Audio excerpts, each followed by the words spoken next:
The Rhino is one of the best pistols in the game in Stalker 2, if not the best pistol. It has sniper rifle accuracy and range, as well as good penetration and a base damage of 100. It can one-shot, headshot enemy exoskeleton monolith soldiers, as well as do really big damage to anything, including mutants. Now, the penetration value is 3. With an upgrade, you can get it to be a little bit higher. With AP ammo, it can be very effective against mutants as well. You can use it at close or long range, and it accepts one attachment, which is a 2x scope that requires the scope mount to attach. So let's go look at the upgrades now. So there are certain upgrades that I recommend, and there are certain ones that don't matter. All right, so let's start with the handle. So the weight reduction is pretty cheap. You might as well get it. It's a 50% weight reduction. It's nice. So I recommend getting that. Aiming speed, I would get. I don't have enough coupons right now. I just fully upgraded my Zuber like 5 seconds ago. So we're going to be skipping that for now. But we're going to be going through and collecting a bunch of monolith weapons. So we're going to be making bank, and I'll easily be able to continue upgrading this if I wanted to. But I didn't really need this. You can get it. It's nice. It's good to have aiming speed because you can aim down sight faster and get headshots like more efficiently. You can also aim before you like peek around corners and stuff, so you don't need it, but it's nice to have. Moving while aiming, you could run this, but I think the aiming speed is better. And then readiness 20% is just a nice thing to have if you want it, but it's definitely not needed. For the other upgrades, you can change with a blueprints. You can change the caliber to 12 gauge. You get 115 base damage, and you lose a ton of range and a lot of accuracy. So I don't think this is worth it. The shotguns have higher base damage, and there are shotguns with 3 penetration that outdamage this, so it's just not really worth it. You can do this for the memes, and I'm sure the gun will still be good at like 1 range, but it's just kind of dumb. Ergonomic handguard requires a blueprint, aiming accuracy 20%. I'm not really sure how useful this is. I feel like this thing's more than accurate enough, so I don't really know that this matters at all, but as far as I can tell, it doesn't at like medium range. Close to medium range with this 2x scope, this doesn't seem to help much. Maybe it does. Definitely drop a comment if you found this to be useful, but I have, this is my second playthrough and I haven't found a need of this. So scope mount, definitely worth it if you want to run the 2x scope. Otherwise, the irons are pretty decent and easy to use. If you want to use this just at close range and you don't really want zoom, then don't run the scope mount. And then finally we have the barrel. All right, so bullet velocity, this increases your range. Reduced damage drop off 70%. This gets you from like 2 to like almost like 3.5 range. This is a huge upgrade that I highly recommend. And then of course the extra 10% armor piercing is also good. Now the alternate thing is spread decrease instead of damage drop off, which I don't think is worth at all. And it's an either or upgrade, like you can't get both. So you either have the counterweight or the modified gas block. And then we have the laser designator. So this gives you a little bit faster aiming and the spread decrease as well. And then we have the flash suppressor, which reduces spread by 20%.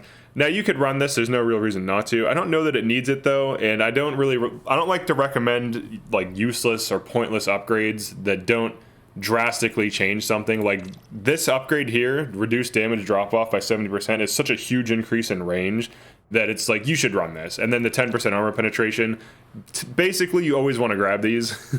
There's very few situations where it's not worth it to grab these. So if you can get huge range increase and then an armor pen increase, that's always worth it.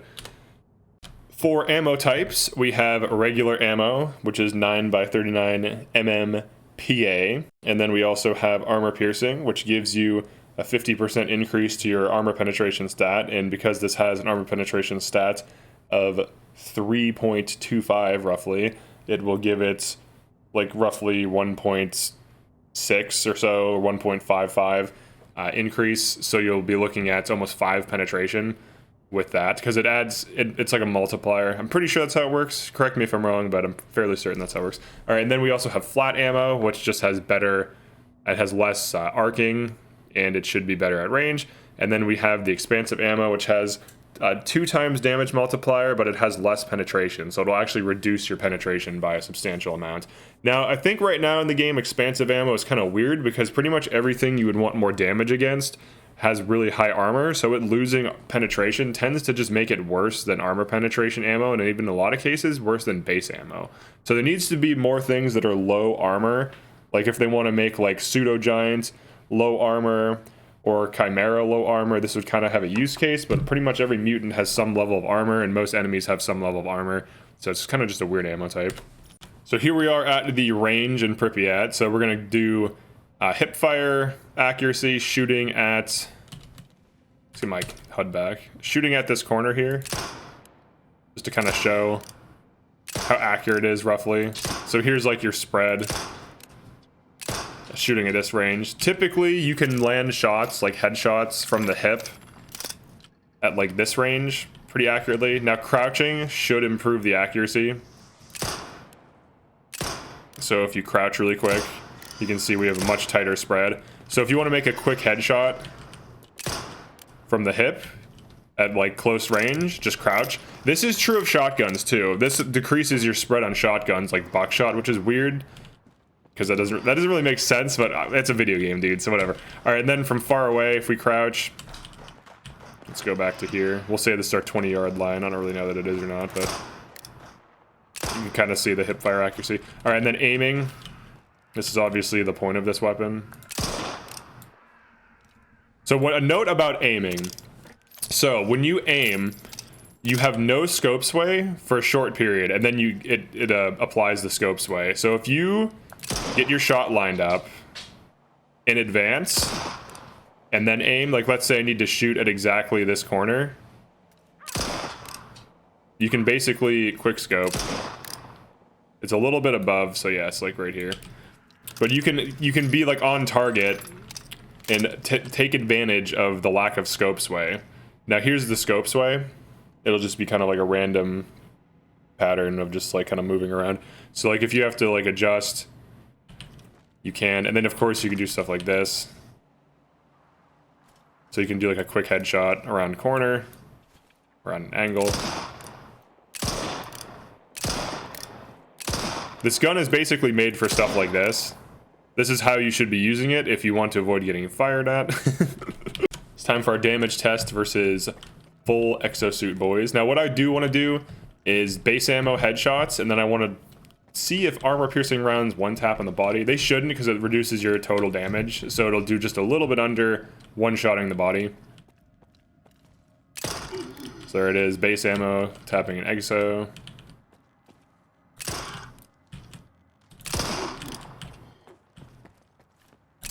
Doesn't even know what's going on. I'm shooting like unsuppressed right next to him. It's like, hello. Hello, I want a firefight here. I want you to actually shoot me.